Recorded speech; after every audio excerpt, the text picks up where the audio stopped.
So here we have an image from Andy that sent me in. So this is of a turtle. I think this looks like a hawksbill turtle. I could be wrong. That's what it looks like. Let's just have a quick look at the metadata. It looks a little bit blurry around the bottom down here, and my guess is the shutter speed was a little bit low, but the metadata should tell me. So I've just gone into the library module. I'm going to come in and have a look here. Yes, here's the information. So the exposure here is a 50th of a second, which is probably quite slow to capture some of the movement. We can see here the rear fin. There's quite a lot of motion blur on that. If that was up at a higher speed, you would have frozen that that image there a bit more. So let's just come out of that anyway. Let's see what we can do with editing it. So I'm going to go into the develop module. The first thing I'm going to do is try a manual white balance. So I'm just going to select the white balance tool, the eyedropper, and click on something that's going to be neutral. I'm just going to click on something on the back of the shell for a minute, and it's going to suddenly change. Now that looks very, very red, very magenta. Just to show you, if I just click on the sand here, it's going to give me something that looks even more magenta as the flash was further away. And again, somewhere here might give me a slightly truer interpretation of what it would be. I am guessing, I might not be right, that this was a single strobe, maybe on the left-hand side, because we tend to have, we see more light here on the fins here and on the back of the shell, and there isn't much light on the head on the fins here, but I could be wrong. Anyway, the manual white balance is the first thing that I'd want to do, and the next thing is probably to enhance this with some dehaze. Dehaze for me seems to be like a magic tool these days that tends to work. So I'm going to bring up dehaze a bit, and this kind of increases the contrast just a bit on those. That's looking much, much better here, although around his head and the front fins is very dark still. So I might just lift the exposure slightly, and also with the shadows I might lift those slightly, just trying to bring some of that back. I think what this needs actually is maybe some local adjustments around the head and the front fins, because anything I do globally will affect the back of this shell here, which is kind of a nice colour at the moment. So what I'm going to do is come to my local brush. Let's just reset some of these settings that I used before, and lift the exposure just a bit. That's a nice size brush actually for this. And I'm just going to lift that exposure a little bit. That's probably way too much on here,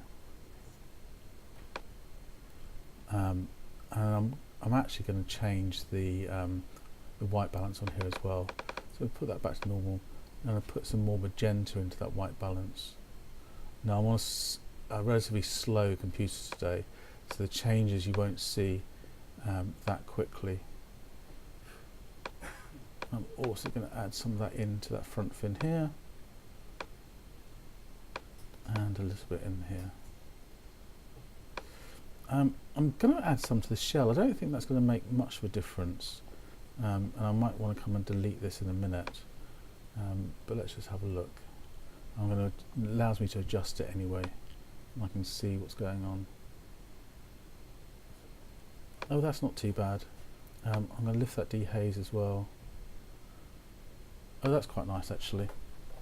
You can see here where I've gone over the top of the, gone over the fin. I want to clean that up.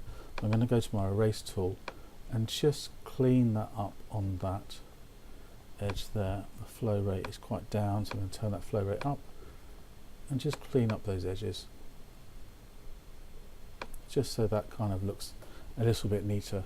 So you can see I've now got some colour back in the turtle's head and in the fins, and I have actually brought some of that colour back in the top of the shell as well, which makes that look much, much better.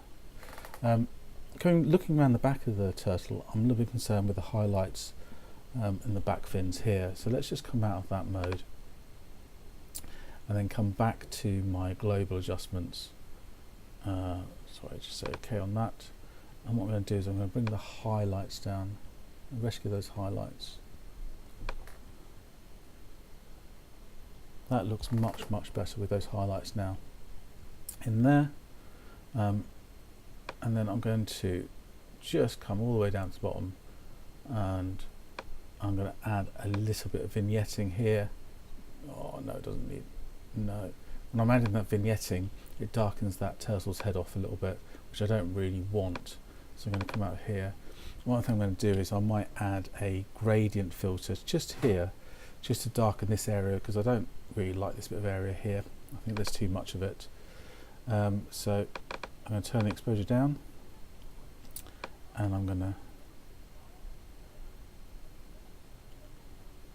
add that in here. And maybe spin that round a little bit. And it's just darkened that edge off slightly, and I'm going to do the same in this corner actually. This one I don't want to be as dark. Let's lift that a little bit here.